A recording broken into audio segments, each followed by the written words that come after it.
Hello, hello, hello. It's good to be back after a few hours of not making videos.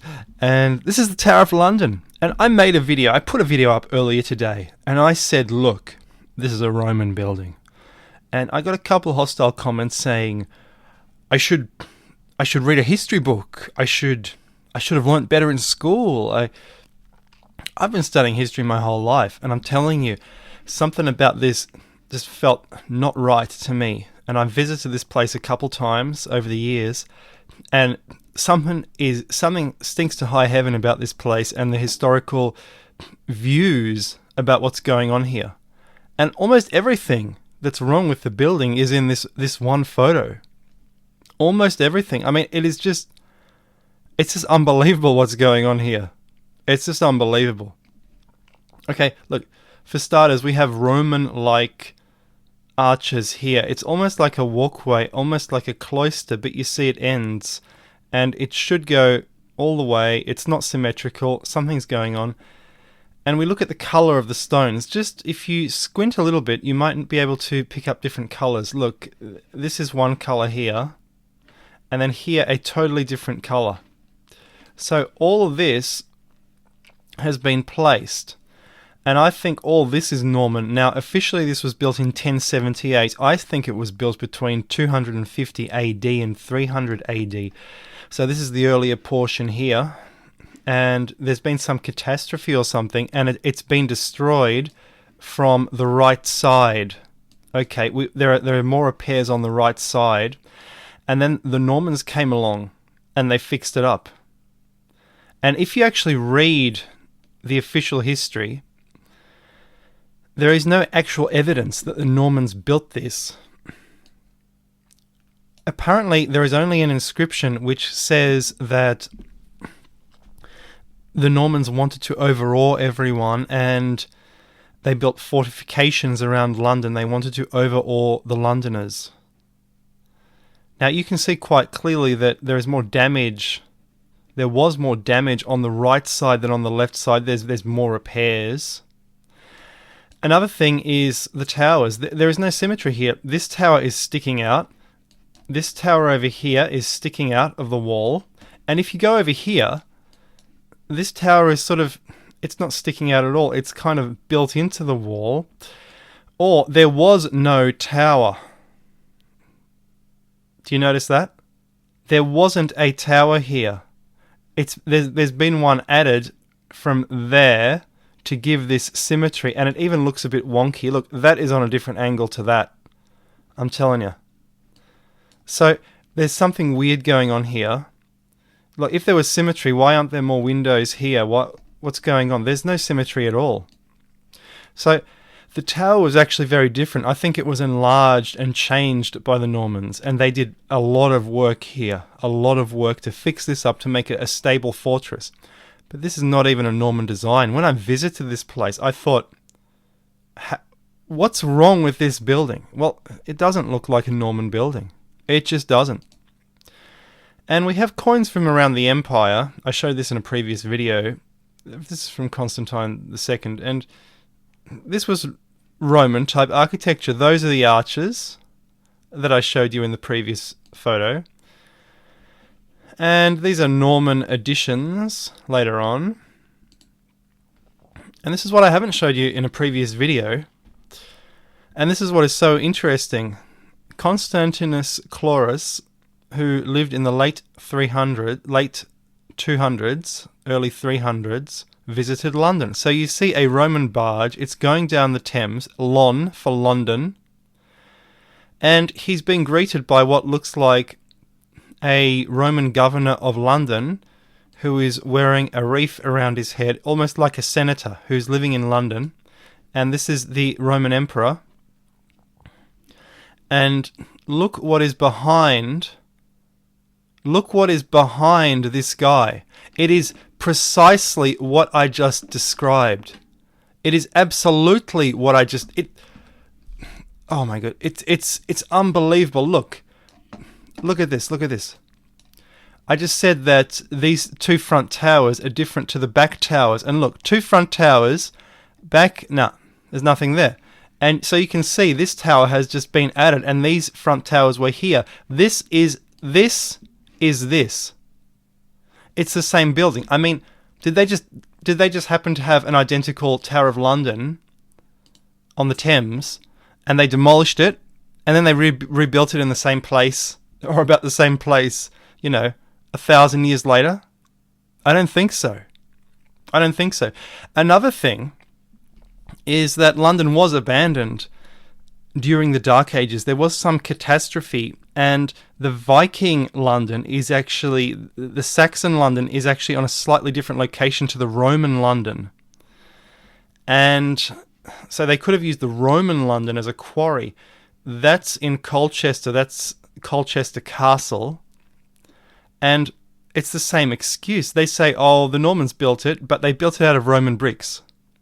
And that doesn't make any sense to me at all. I think the Normans just fixed it up because of this mega catastrophe. There was a mega catastrophe in Europe which wiped out, I think, 95% of the population of Europe in the Dark Ages. Because if you look at the populations of Rome, my God, they used to say the populations of Rome are about 2 million, 3 million, 4 million, 10 million. They're the ancient estimates of Rome.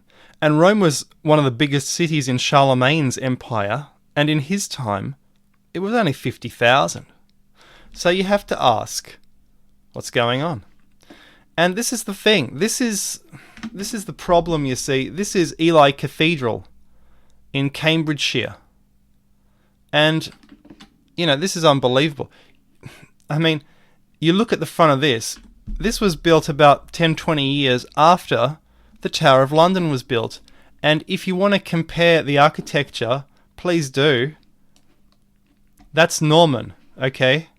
The arches are very different, very Gothic. This is Romanesque, pure Roman. It's not just Romanesque, it's Roman.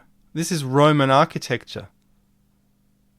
That isn't. That's Norman architecture, okay? 10 years after. It's just unbelievable. And I visited the Tower of London. You can climb the steps. That's something different. And it's right next to some Roman walls. So it was part of the Roman fortifications.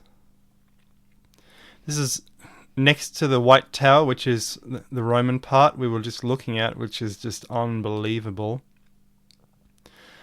Walking underneath it. And yeah, it's just amazing. Those are the arches I pointed out earlier.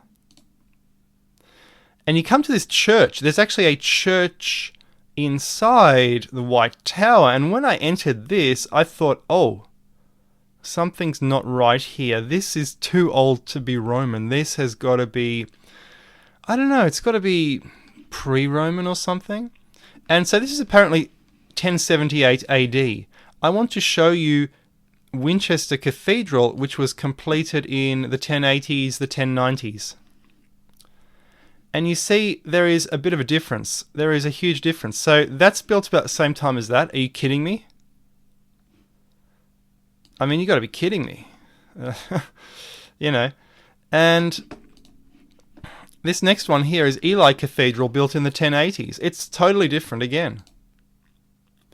And when you get inside, I think it's the banquet hall, I took this photo, and you can actually see an outline of where a roof once was. And there's even black smoke at the top. So the kings of England were banqueting here, and this is the smoke from their fire. And it says here, the dark mark on this wall shows the line of the original Norman pitched roof, put up in the early 12th century, some 350 years before the floor you are standing on was inserted.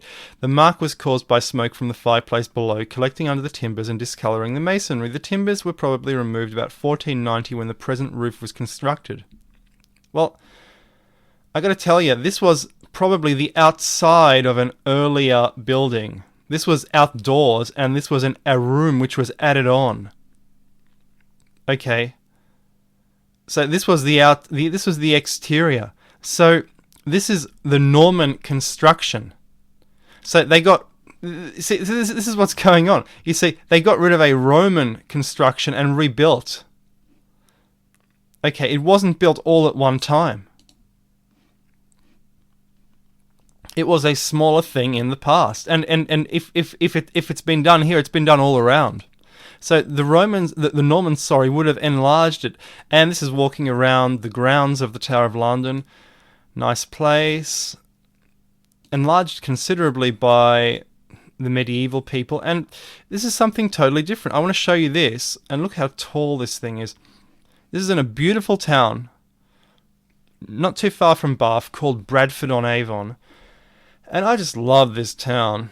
And I went to the bus station, and there was a sign saying, you got to go to this town. So I thought, okay. And look, it's got these Roman arches. This is officially England's oldest Saxon church. And when I got here, I thought, there's no way this is a Saxon church. This is a Roman church. This looks like the Forum in Rome. This is unbelievable. And I was marveling at this thing. If you look at other Saxon churches, they're quite different. This one's got all these arches and things. This is a Roman building. It was used as a schoolhouse. It was used as a normal house. And it was rediscovered in the 19th century. Someone actually realized that, damn, this is an old church. Look, this little church of Saxon times, so the 19th century view is Saxon times, for centuries forgotten and converted to secular uses, was recognised and recovered in AD 1857 and restored to the service of God through the learning and care of etc, etc, etc. And it's got all this amazing stuff inside. And I actually showed this to a friend in Germany, and I said, look at this Saxon church. And she was amazed that English people actually refer to a clearly Roman or German-looking building. They have identical old churches in Germany as a Saxon church, because these are actually all over Europe about the same size. This was a standard size for a nice little chapel. And I think this was built in, I don't know what that is. I think this was built in late Roman times, and I think the reason it wasn't demolished and all the other ones was that Bradford-on-Avon was Vortigern's capital, and Vortigern, he was an awful man. He brought in the Saxons to help him out, basically, to help him out against his own nobles, to be mercenaries just in case he needed them, and they brought more and more over. They said, can we bring a few more of our friends over? And he said, sure. Oh, can we bring a few more? Just a few more. And he said, sure thing. Anyway, this is Bradford-on-Avon, beautiful town. I mean, tennis court. Oh Jesus, it's unbelievable, this town. I love it. Okay, beautiful church. And if we compare that Saxon church to this is actually built in 1970 at Newcastle-on-Tyne, far north of England. And it is so similar to the architecture you get at Bradford-on-Avon. It's just unbelievable similarities. If I can just compare, look at that, you see what I mean? So, reconstructed Roman fortress, and that's Roman. Look, it's all Roman. The Romans left this stuff, and they call it Saxon, Norman. It's all fake history. York is a beautiful town. I got to walk the walls, and I thought, something's not right here. Something is just not right, because it's got these almost white walls of white stone. The whole city's this white stone, like the Tower of London. I pointed this out to the tour guide, and she agreed. Guess what? These are rebuilt Roman walls, which is interesting. And apparently the only original thing which hasn't been rebuilt is this tower. It looks octagonal or something, and it's very much like the lighthouse at Dover. And apparently this is just Roman stuff. And to me, the similarity between this type of construction using the white stone and the Tower of London is just so similar, especially with those walls. It proves to me that is actually a Roman building. Guys, thank you very much for your attention, and it's always a pleasure.